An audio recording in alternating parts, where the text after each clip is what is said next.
Apu-apuhan ng 20 kababaihan ng Malolos, 3 taon na ang nakadilipas mula ngayon, ay binuksan sa publiko ang bahay ni Alberta Huitangcoy bilang isang museo. Makikita rito ang mga magagarang kasangkapang pangkusina at pangluto. Gayon din ang mga barot saya, iba't ibang lumang larawan at kagamitan. So yun, gusto naming ibukas sa mga bata, lalo na sa mga estudyante, na ganito yung pamumuhay noon. Ito yung Malolos noon. Ito yung pamana ng ating mga bayani na hindi masyadong nakilala sa mga libro, na mga taga-Malolos, mga taga-Bulacan. Nagvo-volunteer kami dito na mag-tour guide o kaya ay mag-caretaker dito sa house. As part lang of our personal advocacy for the promotion of culture and history.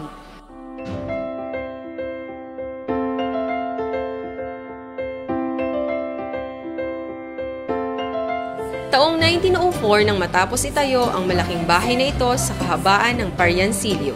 Ito ay pagmamay-ari ni Hermogenes Reyes, anak ng isang mestisong inchik na si Espiridion Reyes sa ikatlo nitong asawa na si Feliciana Agustin.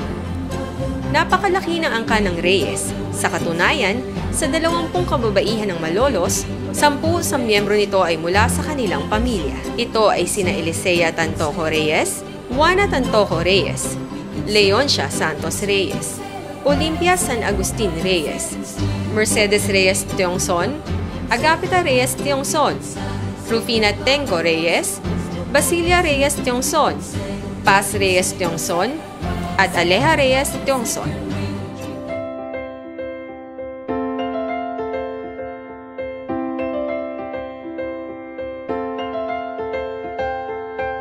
Very prominent, very prominent si Bautista House, Secretary de Fomento, yung mga pagpaplano, yung mga pagbisita ng iba't ibang matataas na opisyal, bumisita dyan ng mga ilang personahe natin sa kasaysayan. Si Padre Mariano Gomez ay bumisita dyan, kabilang Gobernador General, sila Dr. Jose Rizal.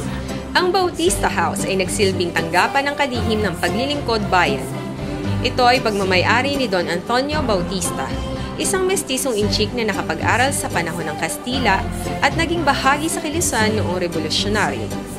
Nanatili pa rin itong nakatayo sa Parayancillo Street, kung saan bakas pa rin sa tahanan ang karangyaan sa buhay ng mga Bautista.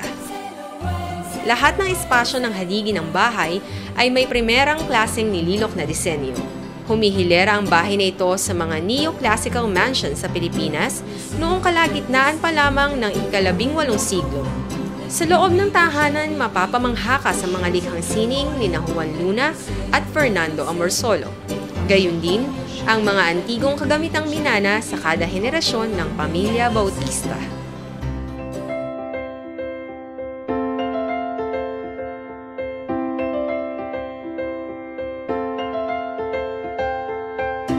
Yung wall na yun, sinasabi na yun na lang daw yung natira na remains dun sa Instituto de Mujeres na yun.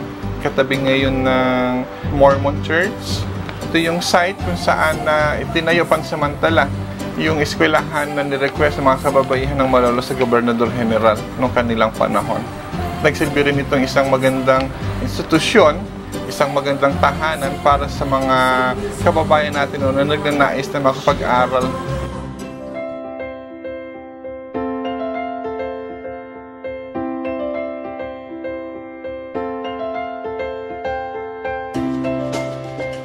Ang Malolos Cathedral, ito yung tinatawag na Malacanang, during Aguinaldo's time, dahil dito nanirahan ang unang Pangulo ng Republika na si Emilio Aguinaldo.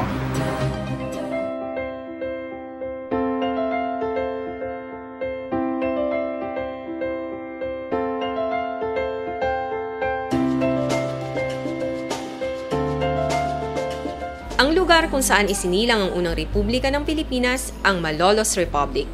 Dito ay nanumpa si General Emilio Aguinaldo bilang unang Pangulo ng Pilipinas noong ika-23 ng Enero 1899. Ang pangyayaring ito ay nasaksihan ng daan-daang Pilipino na nagkaisa at naghangad na mamuhay ng may sariling kasarinlan. Kaya naman noong ika-1 ng Agosto 1973, sa panunungkulan ni dating Pangulong Ferdinand E. Marcos, Nilagdaan niya ang isang Presidential Decree No. 260 na nagsasaad na ang simbahan ng Baraswain, cathedral, mga ancestral houses, mga gusaling may katangi-tanging architectural structures at iba pang lugar sa Malolos na matagal nang naitayo at nag-ambag sa kasaysayan ay dapat pangalagaan sa ilalim at bisa ng National Historical Commission at pakikipagtulungan ng Department of Tourism. Sa kasalukuyan, nakilala ng Galing Bulacan sina Architect Maria Saturnina Parungaw, Direktor, Project Management Office ng Bulacan State University at Ginoong J. Servito na isang professional photographer. Kapwa nila napiling topic ang mga ancestral houses ng Malolos, kabilang ang sa Barriancillo. Ako ay tubong Malolos, nakita ko kung paano umunlad ang Malolos. Nakikita ko na itong mga lumang bahay na to. Kaya nung nagkaroon ako ng pagkakataong mag-aral tungkol dito, yun yung aking pinagtuunan ng pansin na paano ba mape-preserve itong mga bahay na to, itong scenic view na to na very historical. Natapos ko yung aking masteral noong 2003 at itong aking nagawang thesis book ay ipinasa ko sa Sanggunian, na i-present ko na din siya sa DepEd, na i-present ko na siya doon sa City Hall natin. Ang center ng aking pag-aaral ay hindi para ibalik kung ano yung luma, kundi paano i-conserve kung ano yung nandito na lang. So, ang tinatawag dito ay urban conservation, wherein yung luma ay i-adapt natin sa makabago. So, walang babaguhin, kundi i-enhance lang siya. At yun nga, patuloy na pangalagaan. Bakit ko siya napili? Una, tiga Malolos ako. As an artist, mas gusto ko yung alamin ko kagad yung kung saan ako nanggaling. Ang pinaka nagustuhan ko yung doon sa Bautista House. Kasi una sa lahat, yung design niya iba eh. Neoclassical eh. In a sense, yes. Malaking bagay. Ang mga photographer ngayon, maraming connections eh. Even lalo ngayon with the social media, Facebook, pag nakikita na nila, edi nagkakaroon na sila ng idea, magiging curious na yan. Pag nagiging curious na yan, pupunta na yan.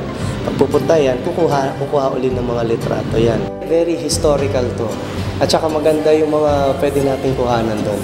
Bukod sa mga historical sites, maipagmamalaki rin ang iba pang matatandang establishmento na may natatanging architectural structures ng Malolos. Ang Eden o Cine Teatro Libangang Malolos. Ito ay tinatag noong 1913, ang kauna-unahang sinehan sa buong Malolos. Ang De Leon House na pagmamay-ari ni Don Ramon De Leon, isa sa naging kapitan munisipal o alkalde ng Malolos at lolo ng artistang Bulakenyo na si Joey De Leon. Ang Cuangco House na pagmamay-ari ni Jose Cuangco na ama ni dating Pangulo Cory Aquino. At Casa Real Shrine na itinayo noong 1580 at nagsilbing tahanan ng nagiging Gobernador Silio.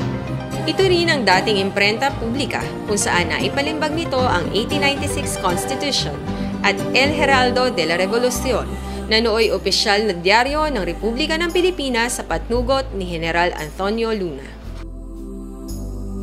Bago po sana natin natuklasin ang yaman ng kasaysayan at kultura ng ibang lalawigan, na atin munang tuklasin ang yaman mismo ng ating lalawigan ng Bulacan sa pamamagitan ng pagbisita sa iba't ibang ancestral houses dito sa ating lalawigan. Nakatitiyak po ako na ang mga bahay na ito ay may tuturing isang dakilang pamana para sa ating mga kababayan. Ang bentahe ng lalawigan natin, lalo tigit sa turismo, ay ang ating kasaysayan. Kamistusuhan District Calle Barriancillo. Muli nating balikan at baunin ang tahanan ng kasaysayan at kultura ng lalawigan.